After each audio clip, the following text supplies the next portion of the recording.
Doing the gearbox fluid on the WRX. This is a 2006 5-speed with 2.5 liter, but it'll be the same for the other ones. And we're going to use same thing we used in our Porsche Boxster that gave us really slick gears because it was notchy, and I'm feeling this is a bit notchy.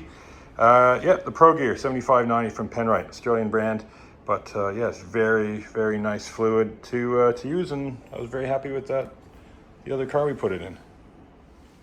First step, if you don't know, you have a dipstick under here that is the dipstick for the gearbox. You can just see the top of it. Then we pull that out. There it is there, and we're just going to have it loose because we're going to drain it, and we don't want it causing, bubbles. And that's also where we're going to fill from, which makes it a pain in the butt, but that's where we're filming. You got to fill it from. So, how do I know how to do most of this stuff and all the torque settings and stuff? Well, I use manuals. I've got a couple manuals from emanualonline.com. I've got one for the Jeep, the Subaru, from the Porsche. And yeah, it gives you all the settings that you need. It gives you it's a service manual from the workshop. So it says a procedure, how to do it. I'll put a link in the video description down below so you can go get one for yourself. Really handy to have. I must say, I've made my dad get one for his cars, and my brother, I made him get one for his Pathfinder as well. So it's just super easy. You just put in your vehicle. So let's look at our Porsche Cayman. It's a 981. And there you go. There's the service and repair manuals for the Porsche Boxsters and Cayman 981s. So yeah, it's link in the description below.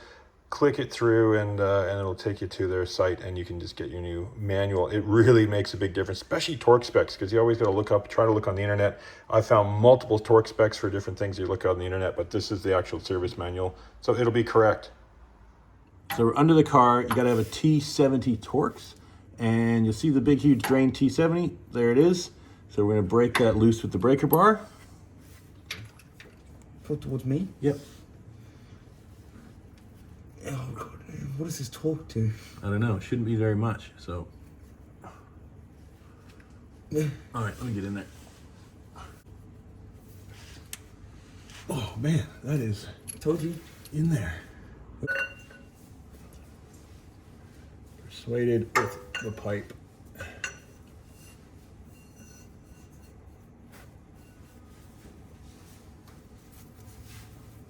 Oh, there she goes. That was definitely tighter than the 32 newton meters it's supposed to be. Start unscrewing it. Make sure that's underneath, because it's going to shoot down. Go. Keep going. I'm going to get it. Watch out, it's going to go any second here. Keep pressure on it as you're turning. Like the oil in the Jeep? Yeah, same as we did in the Jeep.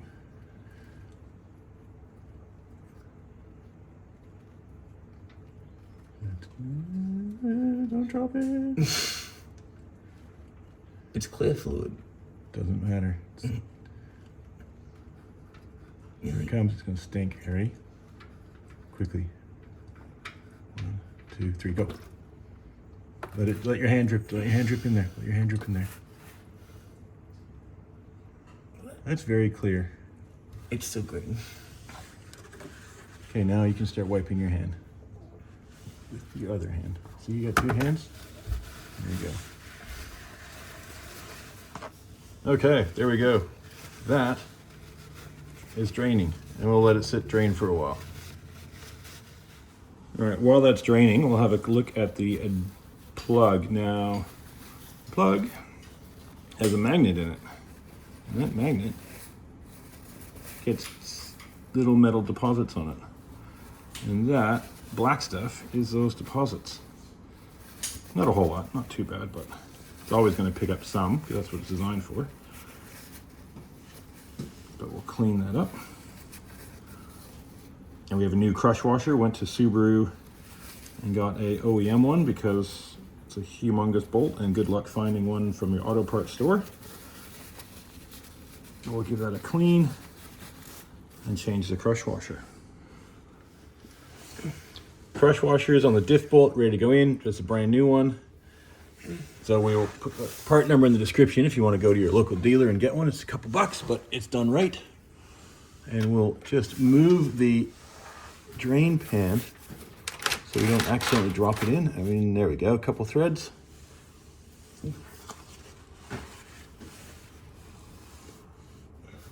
Here's paper towel to wipe it down. 5. Now put it on the bolt. Yeah, around the bolt area, just where it's all greasy looking. Wipe everywhere. What are the torque settings? 44 Newton meters, or what's the pounds foot? 32.5. 32.5. There you go. Torque it up. What's 44 Newton meter? What's the pounds foot of that? 32.5. 32.5. Okay, get it again. Hit it again. Make sure it goes. I hit it. Yeah, just always good to get 2 sets of clicks.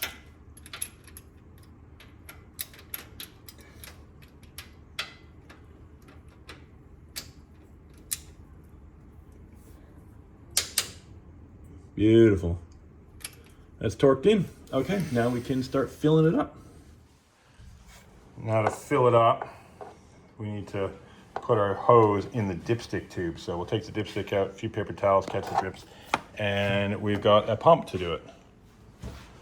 It's your standard kind of bottle fitting Amazon style pump. Perfect to transfer fluid. So you got a couple different hoses put on the bottom to get into the bottom of the bottles, and we'll start filling it up. It takes 3.5. This bottle is 2.5, so it's going to take this whole one no problem, and then we'll go slow on the other and check it on the dipstick. All right, how long is this tube? Is that going to make the? I'm just looking to see if that's going to make the bottom. Yeah, it should make the bottom. Okay, cool. I think the thread on these is always a bit different than the bottle, of course, because why would it be the same? Too simple. You just have to hold it in position. Now I gotta get a light so I can see down in here. Take out the dipstick.